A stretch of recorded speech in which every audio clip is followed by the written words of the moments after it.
Je m'appelle Marc-Olivier Strauss-Kahn. Bonsoir. Je suis modérateur, voire intervenant, dans ce panel sur la monnaie numérique, le souverain face au Bitcoin. Et deux précisions immédiates. Je suis directeur général honoraire de la Banque de France, mais je ne l'engage pas. Je suis plutôt ici comme enseignant à l'ESCP, l'ESSEC et Sciences Po. Et puis, ça n'est pas un débat pour ou contre le Bitcoin.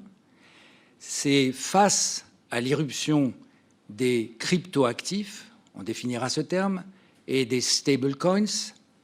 C'est un débat sur la réaction du souverain, c'est-à-dire l'État, les banques centrales, les régulateurs, que ce soit au niveau national ou international. Pour le traiter, nous avons trois éminents panélistes, par ordre alphabétique. Benoît Cœuré au milieu, membre du comité directeur de la Banque des règlements internationaux, une institution qui n'est pas très connue, il expliquera peut-être très brièvement ce qu'elle fait, et chef du pôle innovation, c'est un terme bien modeste pour tout ce qu'il fait. Il était auparavant numéro 2 du Trésor, professeur à Polytechnique dont il est issu, et successeur à la BCE de Jean-Claude Trichet. À ses côtés, Caroline Malcolm, qui vient d'Australie et qui aura un charmant accent en parlant français, qui est conseillère principale sur la blockchain et la fiscalité à l'OCDE, l'Organisation de coopération et de développement économique. Et elle est Young Global Leader depuis l'année dernière du Forum économique mondial. Et Isabelle Vaillant, directrice de la régulation prudentielle et de la politique de supervision à l'autorité bancaire européenne, l'ABE, dont elle nous parlera aussi, après avoir travaillé à l'autorité des marchés financiers, l'AMF, en France, et à la Banque de France.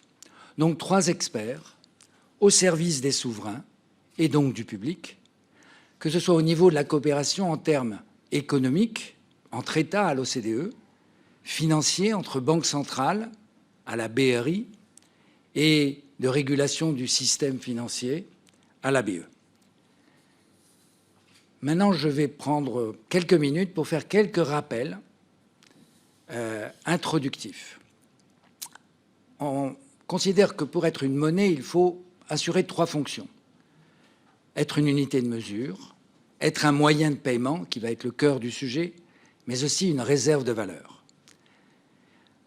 On peut distinguer d'une part la monnaie fiduciaire, du mot fiat, confiance, qui est une créance sur le souverain. En l'occurrence, celle que vous avez dans votre portefeuille, ça peut être soit des pièces, l'État, soit des billets pour la Banque centrale.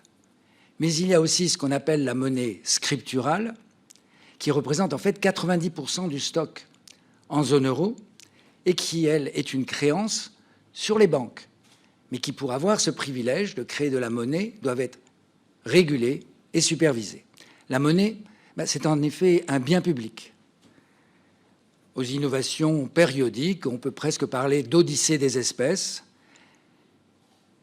On peut partir des coquillages et de l'or, et puis aux billets actuellement, qui sont sécurisés avec beaucoup de high-tech, ou bien les transferts électroniques de monnaie scripturale. De date récente, 2008, irruption de la blockchain, une technologie décentralisée, on l'expliquera, simultanément avec le cryptoactif Bitcoin, et les deux concepts sont parfois mélangés. Et puis en 2020, la pandémie Covid, qui accélère les tendances économiques, qui est le titre des conférences auxquelles nous participons tous, qui booste les échanges électroniques, notamment sans contact, avec une flambée des cryptoactifs, l'émergence des stablecoins, le lancement de monnaies numériques de banque centrale, MNBC, on utilisera parfois l'acronyme, même si la quantité de billets simultanément émis va s'accroissant, notamment pour des raisons de thésaurisation. Alors, il ne faut pas confondre quatre choses. Le cryptoactif, premièrement, tel le Bitcoin, j'exprime mes vues ici, qui n'est pas une monnaie.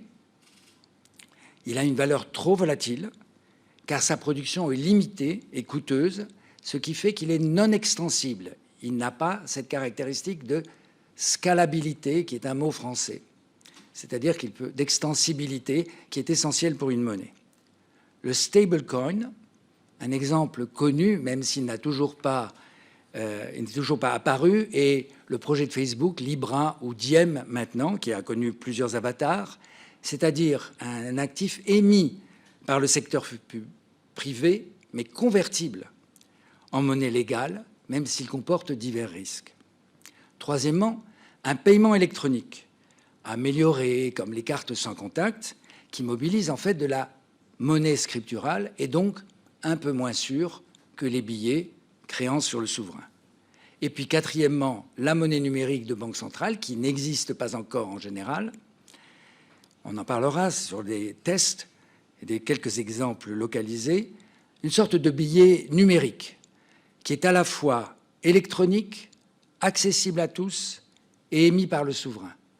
Électronique et accessible à tous comme la monnaie scripturale, accessible à tous et émis par le souverain comme le billet, et électronique et émis par le souverain comme, ce qui est moins connu, les dépôts des banques à la Banque centrale, ce qu'on appelle le marché de gros, wholesale, qui sera peut-être évoqué tout à l'heure.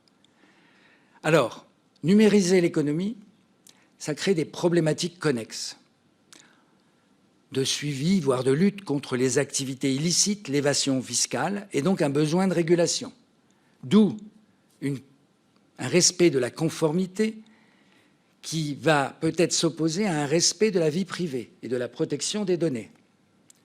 Des risques d'instabilité monétaire ou financière, un souci d'interopérabilité, c'est-à-dire que tous ces moyens doivent pouvoir être connectés ensemble à l'intérieur d'un pays ou au niveau international, malgré des spécificités de chacun.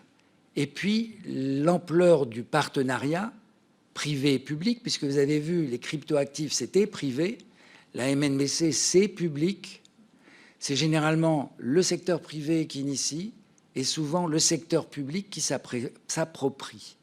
On en discutera en 2 rounds qui vont être suivis de questions-réponses.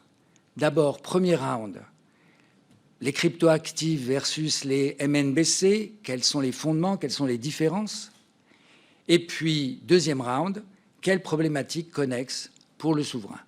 À chaque fois, 5 minutes, pas plus si possible, d'intervention, pour pouvoir avoir un débat entre vous et une réponse aux questions que j'ai recueillies. On va démarrer par Caroline. Merci beaucoup, Marc-Olivier. Je suis ravie d'être invitée à participer à ce débat très intéressant sur le futur de notre monnaie et de manière plus globale sur le fonctionnement de notre système financier. J'aimerais commencer en faisant ensemble un petit marche arrière avec une introduction sur la technologie blockchain. C'est cette technologie qui soutient certaines innovations du monde de la finance, surtout de la monnaie numérique. Pourtant, je vais être très clair sur ces points. Elle n'est pas la seule technologie qu'on peut utiliser à cette fin. Cependant, c'est vrai qu'elle est à la base de beaucoup de projets déjà faits, mais aussi explorateurs pour la monnaie numérique des banques centrales et évidemment aussi pour des cryptoactifs tels que Bitcoin ou Ethereum. Donc, pour comprendre le blockchain, il y a 2 caractéristiques essentielles. Premièrement, le blockchain est un registre partagé. Et deuxièmement, c'est un logiciel qui utilise la puissance de calcul partagée. Donc, nous connaissons tous déjà très bien l'idée d'un registre partagé ou d'un document partagé. Par exemple, Google Docs ou autres logiciels avec lesquels plusieurs personnes peuvent travailler en même temps sur le même document. Avec le blockchain, ce qui se passe, c'est qu'en plus de ce partage, la puissance de calcul qui maintient le logiciel est également partagée. Ça veut dire qu'il y a plusieurs dizaines ou même des millions d'ordinateurs, ce qu'on appelle les nœuds en blockchain, qui contribuent au fonctionnement du logiciel. Donc, en plus de ces deux caractéristiques essentielles, il y a un troisième point sur lequel je veux insister un petit peu. C'est le fait que le blockchain n'est qu'un type de technologie de registre distribué, ce qu'on appelle DLT ou Distributed Ledger Technology en anglais, et en plus qu'il y a plusieurs types de blockchain. Souvent, on parle de blockchain comme si toutes les applications, tous les cryptoactifs sont faits sur la même base. Mais en fait, ce n'est pas du tout le cas.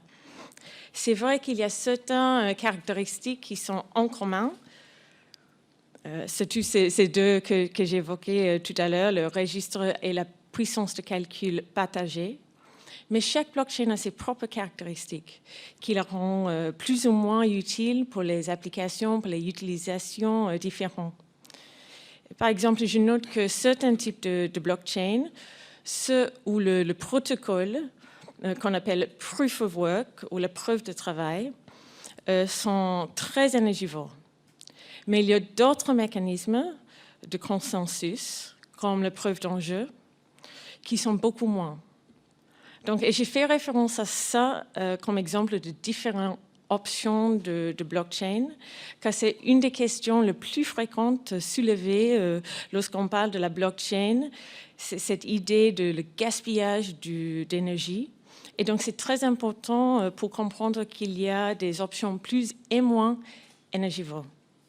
Donc, pour la terminologie ce soir, on va parler en fait de la blockchain, mais c'est pour parler plus généralement des technologies de registre distribué. Donc, à quoi ça sert la blockchain? Pour moi, il y a deux situations où le blockchain est particulièrement intéressant. D'abord, elle offre de nouvelles façons, plus transparentes, plus efficaces pour travailler ensemble.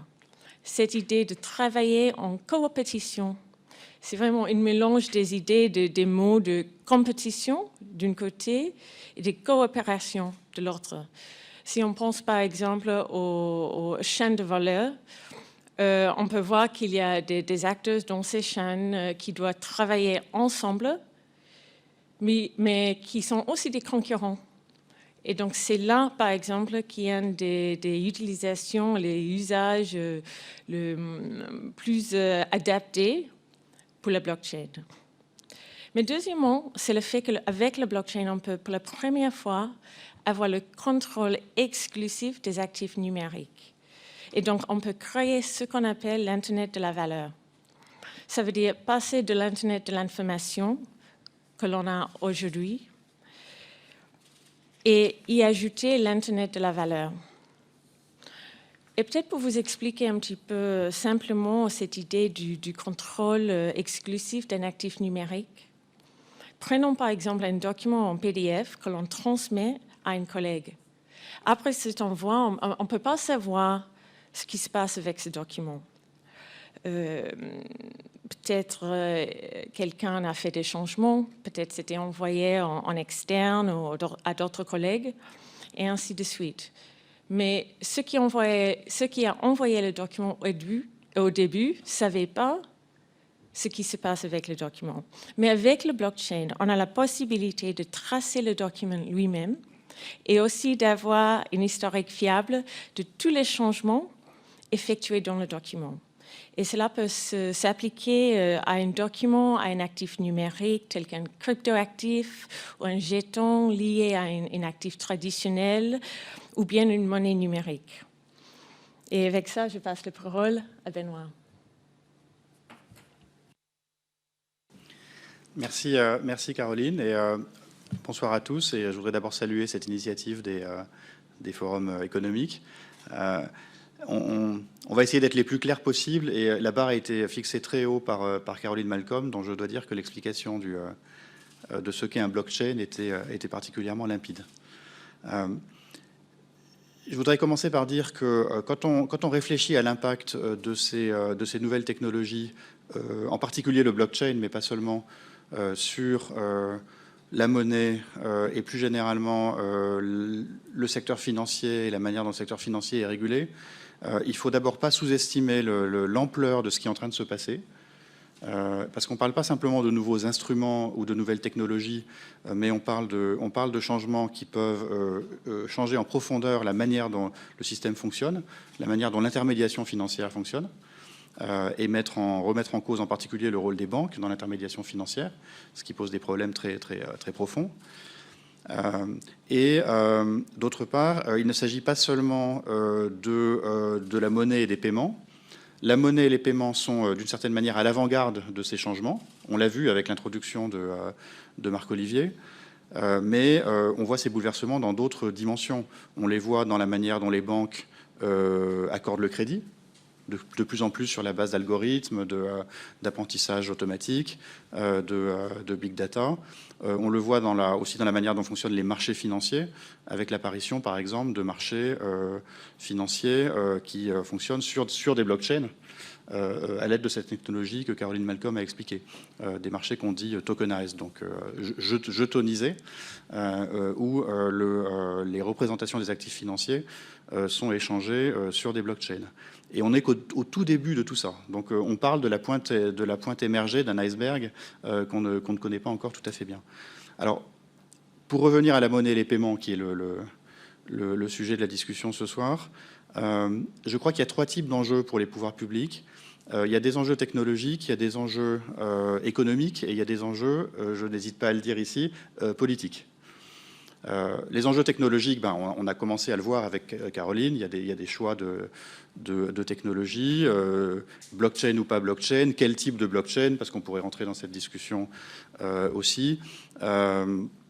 Il y a des enjeux d'interconnexion, il y a des enjeux de la manière dont on envoie des messages au sein du système. Donc toutes sortes de questions vraiment pratiques, technologiques. C'est mon métier quotidien à Bâle de regarder ces questions. On peut en parler tout à l'heure. D'une manière générale, je dirais que c'est quand même le secteur privé qui en parle le mieux. Parce que l'innovation technologique vient du secteur privé. Les pouvoirs publics doivent comprendre ce qui apparaît dans le secteur privé, en comprendre les avantages et éventuellement les dangers. Et d'ailleurs, on va aussi parler des dangers. Mais ça conduit tout de suite à une conclusion, je pense, importante, qui est que toute cette nouvelle architecture financière qui est en train d'émerger devra émerger comme partenariat entre le secteur public et le secteur privé. Mais ça n'a rien de révolutionnaire. Comme l'a dit Marc-Olivier au début, 90% de la monnaie aujourd'hui est créée par les banques. Et si vous allez boire une bière en terrasse, puisque maintenant c'est à nouveau possible, vous allez payer sans doute avec non seulement des instruments en plastique ou sur un téléphone portable, mais aussi avec des titres, des titres financiers, des instruments scripturaux qui sont probablement privés, sauf si vous payez en billets. Et donc c'est déjà le système actuel. Et ça va rester comme ça parce qu'il faut que cette force d'innovation qui vient du secteur privé continue à s'exercer. Il y a des enjeux économiques très importants en termes de stabilité du système et en termes d'efficacité du système. Alors la stabilité du système, c'est vraiment là que les banques centrales sont très mobilisées parce que c'est leur boulot d'assurer la stabilité du système. Il y a des sujets d'efficacité dont on parle peut-être moins mais qui sont très importants. Je suis sûr que Isabelle Vaillant va en parler parce que c'est aussi au cœur de la régulation, mais qui dépassent la régulation financière. Il y a des enjeux de concurrence, puisque tout ça implique notamment l'arrivée d'acteurs qui sont les géants de la technologie qui arrivent dans le champ de la finance. Pour parler en termes économiques, ça crée des externalités très fortes, des effets de réseau, des rendements d'échelle croissants, dans toutes sortes de dimensions. On emploie parfois le sigle DNA, donc il y a des externalités dans le domaine des données. Plus vous avez de données et plus vous allez pouvoir proposer de services parce que vous allez pouvoir exploiter ces données. Il y a des externalités qui viennent du network, donc du réseau. Plus vous avez de clients, plus vous allez aussi pouvoir exploiter ces externalités. Et puis, il y a des externalités qui viennent des activités. C'est l'exemple de Facebook. Facebook propose un réseau social, évidemment, propose une application de communication, WhatsApp, et a envie d'y adjoindre une application de paiement. Et on voit bien les complémentarités entre ces différentes fonctions. Et donc, on a des effets de rendement croissant et des complémentarités stratégiques dans des dimensions différentes. Et donc, tout ça crée des effets de réseau qui sont très puissants et potentiellement mauvais pour le consommateur, parce que ça peut créer des positions dominantes, ça peut créer des pouvoirs de marché très très forts pour certains acteurs qui peuvent ensuite en abuser. Donc c'est un sujet qui intéresse non seulement les autorités de régulation financière, mais aussi les autorités de concurrence. D'ailleurs, l'autorité de la concurrence française a publié tout un rapport très intéressant là-dessus le mois dernier. Et puis il y a des enjeux politiques. Pourquoi ? Parce que la monnaie est au cœur du fonctionnement de l'économie, mais c'est aussi au cœur du dispositif de politique économique qui doit être contrôlé par des moyens démocratiques. La monnaie est créée par des banques centrales qui sont indépendantes, mais dont les statuts ont été écrits par des parlements, qui rapportent à ces parlements, qui rapportent à l'opinion publique, qui sont d'ailleurs très chahutés par les opinions publiques. On voit bien en ce moment tous les débats autour du mandat de la BCE. C'est une bonne chose, c'est le fonctionnement de la démocratie. Et donc, est-ce que ces fonctions essentielles de stabilisation de l'économie, de stabilisation en cas de crise notamment, on a bien vu en 2020 comment la BCE a pu intervenir pour stabiliser l'économie en mars après le choc du Covid. C'est une autorité publique qui intervient en créant massivement de la monnaie pour stabiliser l'économie. Est-ce que ce type d'intervention resterait possible dans un système décentralisé où la monnaie échapperait au contrôle des autorités publiques ? La réponse est non. Et donc, est-ce qu'on veut que les citoyens, à travers leurs institutions démocratiques, qui peuvent être indépendantes, mais qui sont contrôlées démocratiquement, restent en contrôle d'un instrument majeur de la politique économique, qui est la création monétaire ? Et ça, c'est aussi un enjeu politique. Je prends la suite de Benoît avec grand plaisir. Déjà, je voudrais dire merci au forum et aux organisateurs, à Marc-Olivier pour son introduction et le fait de vivre ce brillant paradoxe de parler en présentiel des développements virtuels les plus avancés. Donc, on se projette et aujourd'hui, je voudrais d'abord faire 3 points pour commencer. Et ça prend tout à fait la suite de ce que Benoît vient juste de dire. Ici, je représente souvent les sceptiques, les régulateurs. Et donc, la première chose qu'on a vue, c'était de voir la croissance de ce marché et potentiellement la croissance des risques ou de la stabilité, de s'opposer à la stabilité financière. Donc, je rappelle, je ne pense pas que le chiffre ait été dit encore, mais en 2013, on avait un acteur, Bitcoin, et 10 milliards et demi en jeu. Aujourd'hui, le nombre d'acteurs m'est inconnu, je dois dire, parce qu'on n'a pas encore de registre. Et puis, on ne sait pas ce qu'on va enregistrer au demeurant. Mais ce qu'on évalue, c'est quand même que l'augmentation de ce marché, c'est à peu près 700% et qu'on est au-delà de 1000 milliards. Donc ça nous fait réagir en tant que régulateur. Et la première réaction qu'on a eue, c'était il y a des risques pour ces consommateurs. Il y a des risques pour ces consommateurs. Donc on a émis souvent des recommandations d'attention en fait. Dès 2018, c'est ce qui a généralement été signifié aux consommateurs on va dire, de services bancaires ou de services d'investissement en général. Puis ensuite, on a commencé d'approfondir notre réflexion et de tâcher de regarder ce marché croissant avec une variété de services qui ont été décrits déjà d'un œil bienveillant parce que c'est très clair que de grandes opportunités s'offrent aussi à nous et donc il faut les laisser vivre, croître et simplement savoir détecter, comprendre ce qu'elles peuvent représenter comme risque. Donc on s'est mis en ordre un petit peu de bataille. Donc c'est le deuxième point que je voudrais peut-être détailler un petit peu. Comment on a pensé qu'on pouvait aborder ce nouveau marché en pensant régulation. La première chose, c'était justement de dire il faut laisser vivre ces opportunités. Et il faut être neutre sur le plan technologique. Caroline a parlé des différentes sortes de technologies, donc il faut les laisser fleurir. Et ensuite, on a observé les pilotes en fait, des services qui sont développés par ces technologies et les entités qui les déploient. Donc, bon, à la base, il y avait l'émission de titres. Benoît a fait un parallèle, plus ou moins long, très court souvent, mais bien sûr, les paiements, c'est, je pense, ce qui vient à l'esprit de tout citoyen. Mais des choses aussi beaucoup plus sophistiquées, hein, même faire de la finance commerciale, du financement de commerce, donc prendre une partie des services bancaires, voire d'assurance demain. Donc ça, c'est tous les pilotes qu'on observe. Donc, à ce moment-là, tout de suite, la question qui se pose à nous, c'est de dire, mais est-ce qu'il n'y a pas quand même des risques d'arbitrage? Certains sont réglementés pour cette même fonctionnalité, qui est proche de la monnaie, plus ou moins proche de la monnaie, et d'autres ne sont pas du tout réglementés. Est-ce que je peux laisser vivre ce marché de cette façon? Pendant un certain temps, oui. Hein, il faut quand même justement pouvoir délimiter les risques, les activités qui vont avec. Donc, pourquoi pas, hein. Mais ensuite, on pense immédiatement, désormais, à identifier certains types d'activités qui, elles, sont très proches, en fait, de ce qu'on estime nécessaire de réglementer pour le bien public. Hein, Marc-Olivier a fait son introduction sur ce thème.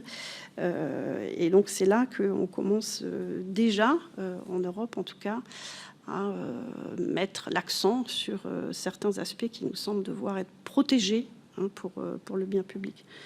Donc, Caroline avait fait allusion à la nécessité de coordonner. En fait, c'est la première fonction. Finalement, on peut dire, on laisse vivre, mais on se parle entre nous, ceux qui régulent la compétition, ceux qui régulent les aspects techniques ou technologiques, ceux qui régulent la concurrence, ceux qui régulent les services financiers, comme dans mon institution, par exemple. Donc, on se parle, on échange beaucoup d'infos et on voit si c'est raisonnable de laisser le marché totalement libre. Donc ça, c'est le premier effort qu'on a déployé. Et désormais, on a commencé de savoir identifier en fait que certains aspects devraient nécessairement être encadrés. Donc je pense que, je citerai ici l'exemple européen, hein, c'est évidemment, je pense que ce qui va nous parler à tous en premier ordre. Donc en Europe, c'est là qu'on s'est décidé à émettre un acte de directive, hein. Donc c'est un acte législatif minimum qui encadre la résilience opérationnelle en fait de tous ceux qui émettent ce type d'actifs. Donc cette directive, donc, qui comporte 4 blocs elle-même, donc comment savoir gérer ce type de risques, notamment les risques technologiques, comment enregistrer tous les incidents qui émaillent cette vie des crypto-assets, des actifs en particulier. En Europe, on va faire appel, par exemple, à une agence qui est spécialisée, qui existe déjà sur la cybersécurité. Hein, donc, on met l'accent là-dessus tout de suite déjà. On demande à tous ceux qui sont dans ces technologies de blockchain d'avoir eux-mêmes des capacités de test ou de continuité d'activité. Voilà, donc déjà, c'est vraiment ce qu'on a tout de suite repéré et sur lequel l'accent est mis pour commencer. Merci beaucoup. Alors, beaucoup de choses ont déjà été dites et il y a quelques questions que je vais poser, puis on en gardera pour la fin et on aura un deuxième round d'intervention plus resserré. En vrac, en même temps, est-ce que toutes les monnaies numériques, privées ou publiques, vont utiliser la blockchain? Et qu'en est-il de ce fameux bilan carbone dont on dit qu'il est assez élevé, que ce soit pour les cryptoactifs, et qu'est-ce qu'il en sera pour le stablecoin et la monnaie numérique de banque centrale? Qui veut démarrer? Benoît? Peut-être dire un mot de réponse à la première question. Est-ce que toutes les monnaies numériques vont utiliser le blockchain? La réponse est non. La réponse est non. En particulier, les monnaies numériques de banque centrale, dont il faut rappeler que très peu existent aujourd'hui. Hein. Il y en a véritablement une seule qui est utilisée quotidiennement, c'est aux Bahamas. Pays avec 600 îles où c'est très compliqué d'acheminer les pièces et les billets. Donc on voit bien l'intérêt de faire basculer tout ça en numérique. Un autre pays qui est très avancé, qui a des expériences grandeur nature, mais qui n'est pas encore passé en live, c'est la Chine, qui a fait de nombreuses expériences dans des grandes villes, mais qui n'a pas encore généralisé les expériences. La Chine n'utilise pas de blockchain pour sa monnaie numérique. Donc, en Europe, ça va être une question. Vous savez que la Banque Centrale Européenne a publié un document de consultation sur l'euro numérique. Une des questions qui est posée, c'est cette question technologique, sachant que la Banque Centrale Européenne opère déjà un système de transfert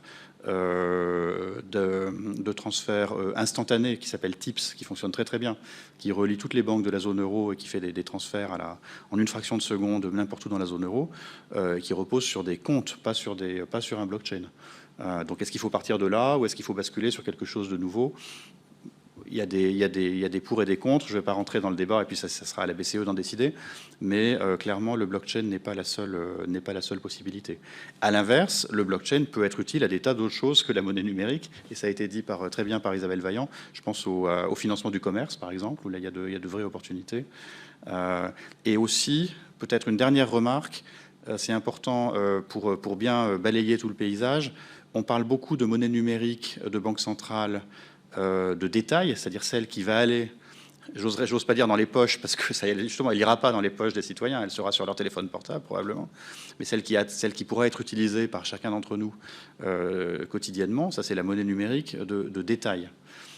Il y a aussi une monnaie numérique de gros qui peut être utilisée par les banques entre elles. Alors celle-là pourrait être sur un blockchain parce que c'est moins de participants, donc les questions de scalabilité, les questions d'intégration au reste du système sont moins compliquées pour cette monnaie numérique de gros qui ressemble en fait fortement aux dépôts, aux réserves bancaires telles qu'elles existent déjà aujourd'hui. Donc réponse peut-être un peu compliquée, mais là, je vous ai donné la version compliquée. La version simple, c'est est-ce que c'est forcément du blockchain ? La réponse est non. Oui, peut-être juste de commencer avec d'ajouter quelque chose de ce que Benoît a dit, c'est que il y a un autre, je crois, atout de la monnaie numérique qui est basée sur la blockchain, et c'est cette idée qu'on peut avoir de la monnaie programmable. Ça veut dire qu'on peut mettre des règles, comment on peut utiliser l'argent, etc. Qui est c'est très très intéressant. On a déjà vu quelques projets qui utilisaient cet aspect de la monnaie numérique. Et ça, c'est quelque chose qu'on ne peut pas faire actuellement avec le système de paiement qu'on a actuellement. Mais bon, pour passer au bilan carbone, c'est vrai, bon, j'ai déjà évoqué un petit peu ce sujet. Et c'est vrai que sans doute qu'il y a certaines blockchains, ceux qui utilisent ce fameux mécanisme de consensus, la preuve de travail, qui est très, très, très énergivore. Mais je ne veux pas faire des comparaisons avec d'autres secteurs, par exemple, parce que c'est vrai que c'est très énergivore.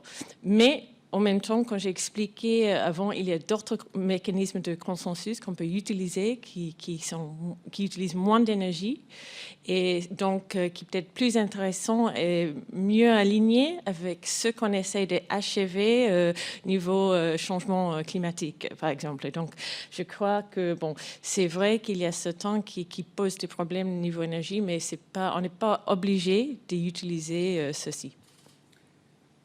Peut-être une question plus pour Isabelle. Comment faire, elle l'a évoqué, mais pour que le régulateur n'arrive pas trop tard ou qu'il n'étouffe pas l'innovation?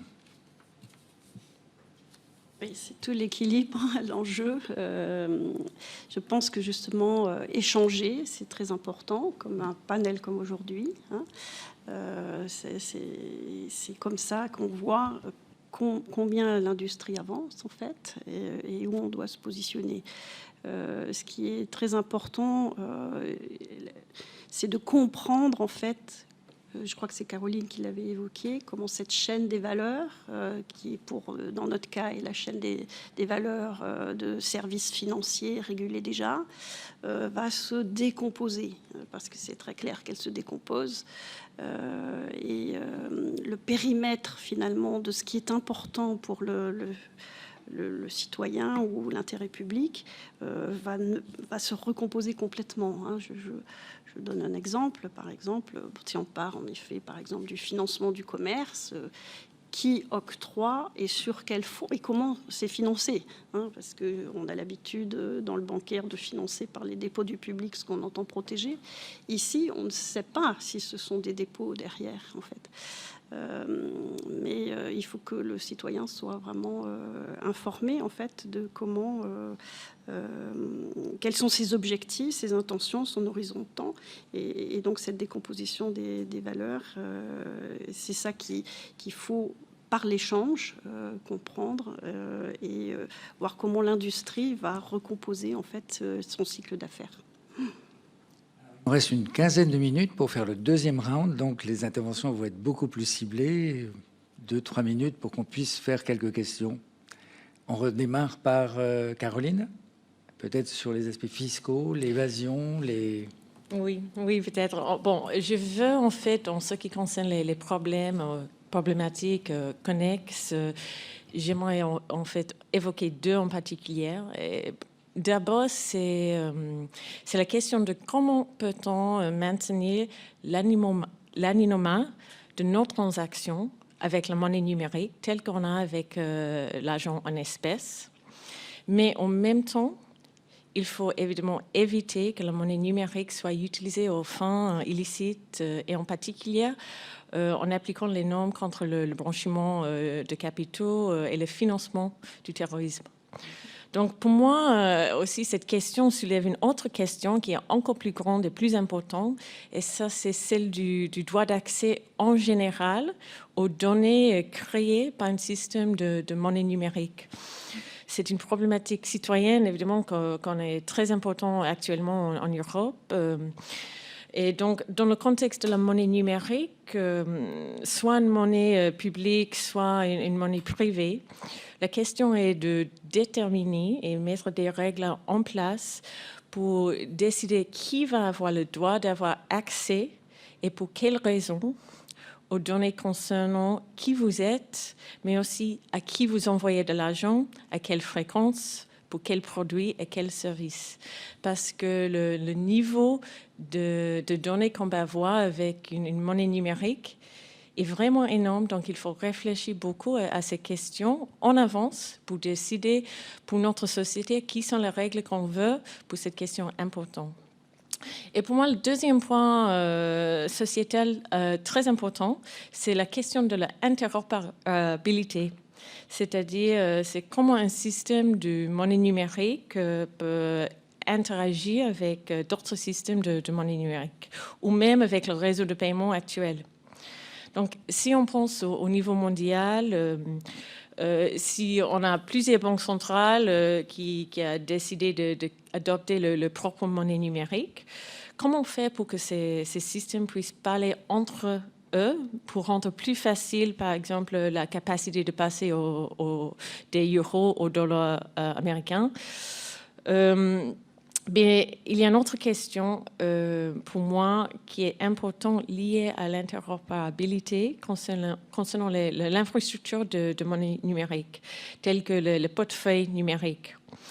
Est-ce qu'on doit assurer de la portabilité pour qu'on puisse passer d'une portefeuille digital créé par une banque en particulier à une portefeuille digital créé par un autre?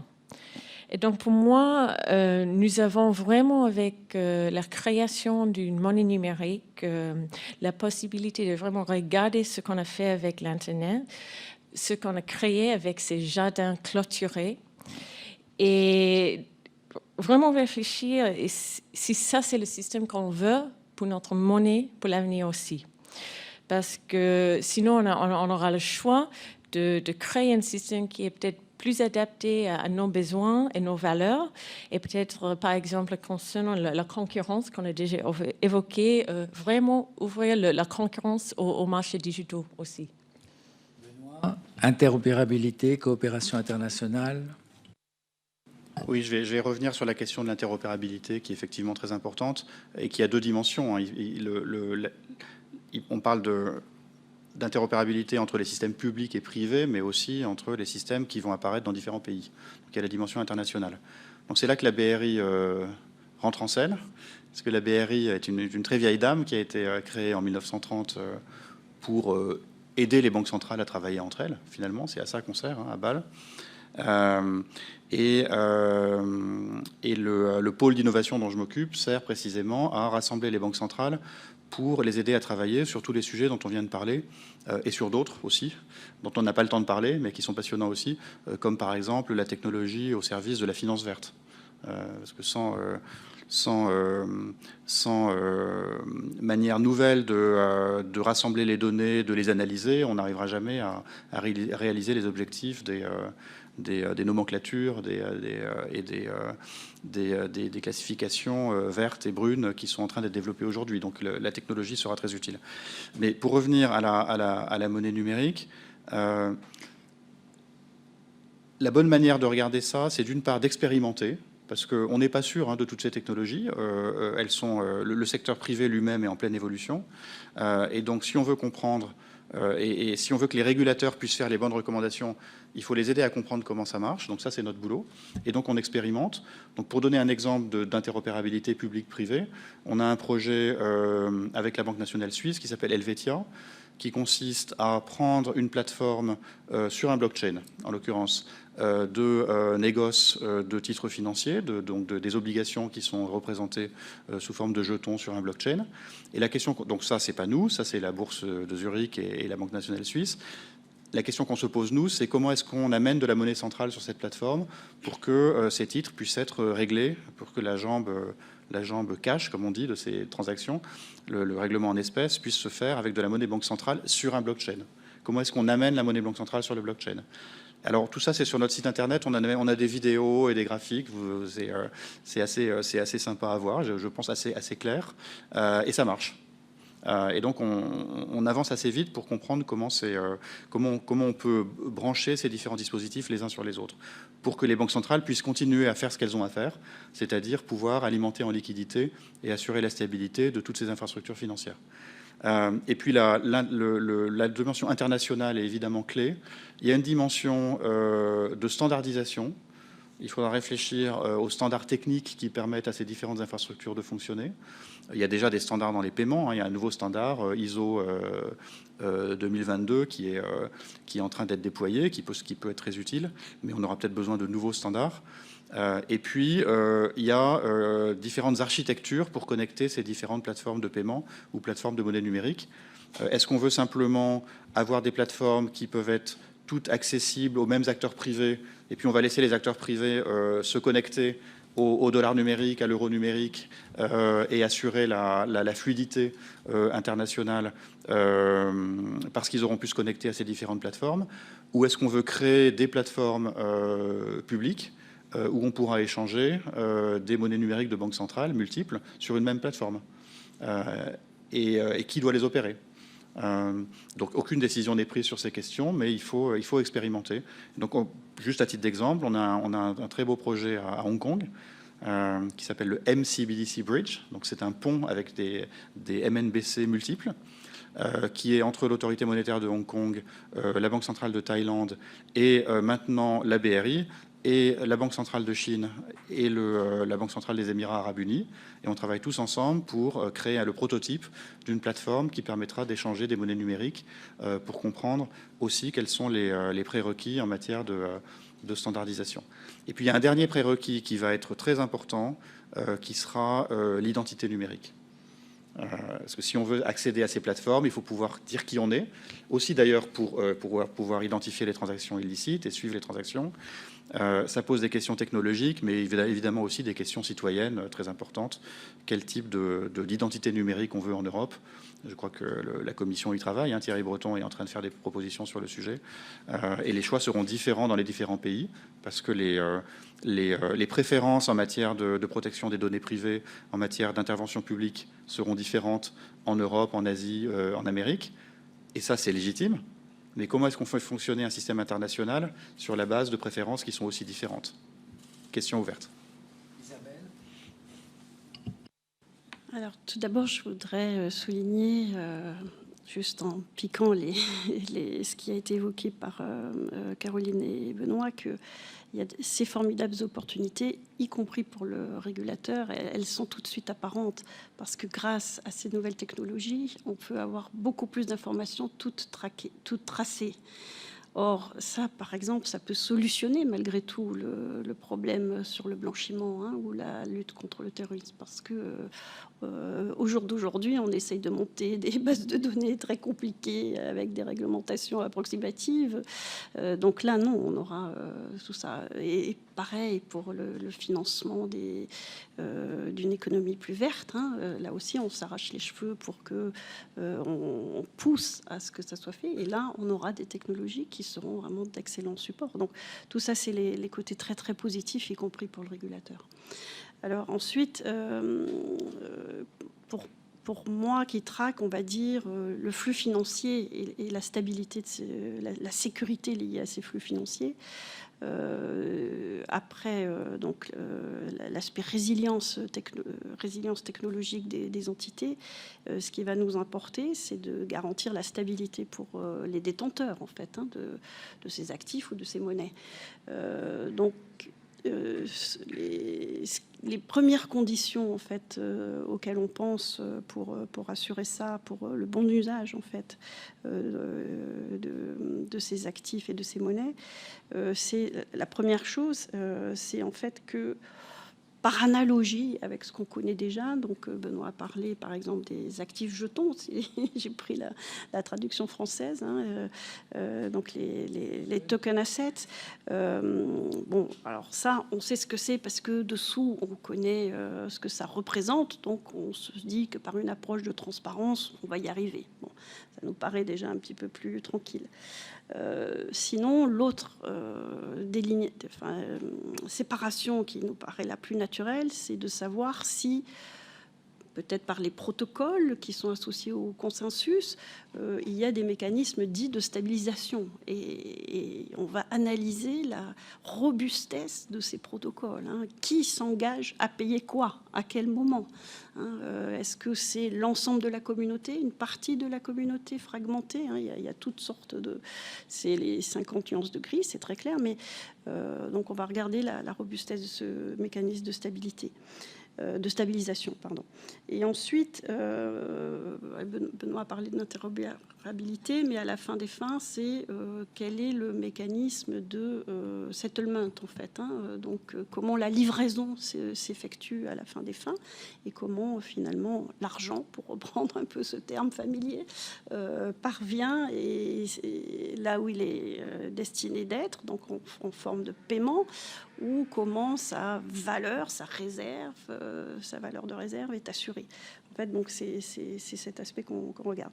Et après, une sorte de plan de sauvegarde B, déjà, c'est de se dire, oui, mais alors si ces acteurs de la monnaie numérique ou de l'actif numérique ont des fonctions critiques, mais je ne saurais pas encore vous dire lesquels on va identifier, ont des fonctions critiques pour l'économie.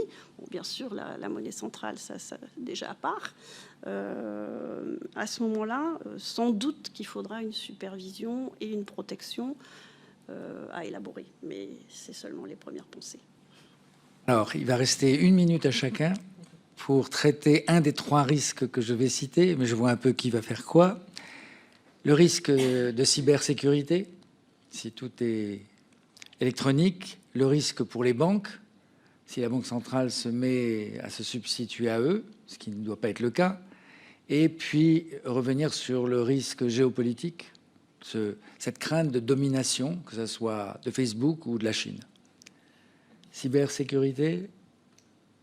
Je peux le prendre. Merci Marc-Olivier. Bon, pour moi, cette question de la sécurité informatique, c'est un risque qui existe déjà, mais c'est plutôt un risque pour l'instant qui est porté, qui est assuré par les banques commerciales. Mais si on pense à créer une monnaie numérique, c'est un risque qui pourrait passer des banques commerciales aux banques centrales. Et ça, c'est évidemment quelque chose de complètement différent au niveau des obligations, de mandats, etc. Et donc, je crois que c'est là vraiment qu'on doit réfléchir comment assurer le système le mieux possible, surtout quand c'est quelque chose qui est contrôlé maintenant par le secteur officiel plutôt que le secteur privé qu'on a pour l'instant. Donc je crois que ça ne serait pas vraiment un nouvel défi, mais un défi qui peut-être qui va transférer dans une autre forme. Marc-Olivier, tu veux que je prenne le risque des banques? En fait, je pourrais être très très courte. Il y en a peu a priori parce que les banques sont très peu détentrices à ce jour de monnaie numérisée ou d'actifs numérisés. Donc la première chose qu'on avait regardé, c'est sur leur bilan, sur leurs actifs. C'est vraiment peanuts. Donc on pourrait un peu s'en désintéresser dans un premier temps.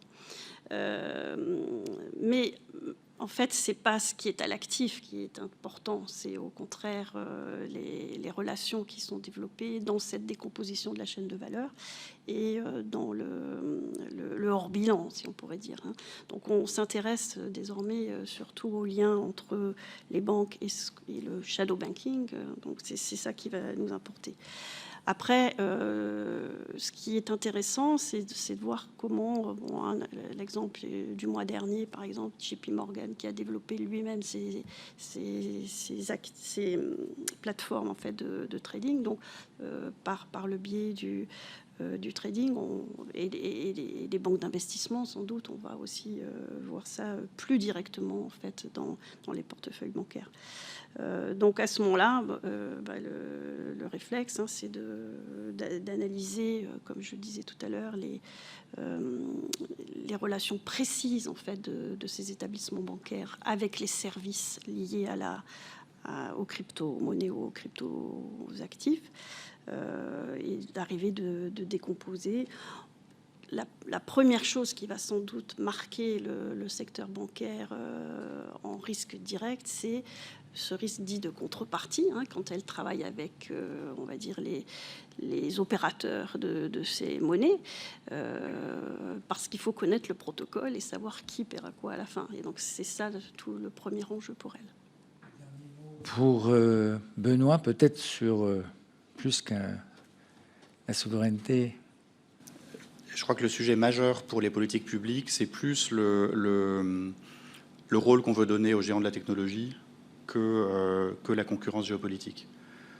Pourquoi est-ce que la Chine accélère sa monnaie numérique? C'est pas pour inonder le monde de yuan numérique, c'est pour reprendre le contrôle de l'économie des paiements et des données des clients qui étaient en passe d'être contrôlés par les géants de la technologie chinois, par Ant Financial et par d'autres. Si vous suivez les débats de régulation en Chine, c'est vraiment un débat qui est très vivant en Chine. Donc on en est tous au même point d'une certaine manière. Pas tout à fait, parce que l'Europe, elle, n'a pas de géant du numérique. Donc aux États-Unis, ça va être un débat entre les autorités et les grandes entreprises du numérique, les big tech. En Chine aussi. En Europe, il y a cette dimension géopolitique, mais qui apparaît à travers l'intervention de géants du numérique qui ne sont pas européens. Peut-être ma conclusion, c'est qu'il faut absolument réussir à dépasser cette perception d'une concurrence géopolitique si on veut assurer la cohésion du système. Parce que tout pousse à la fragmentation. On parle de sujets technologiques. De plus en plus, la concurrence entre nations se fait sur la technologie. La technologie est un enjeu de sécurité nationale.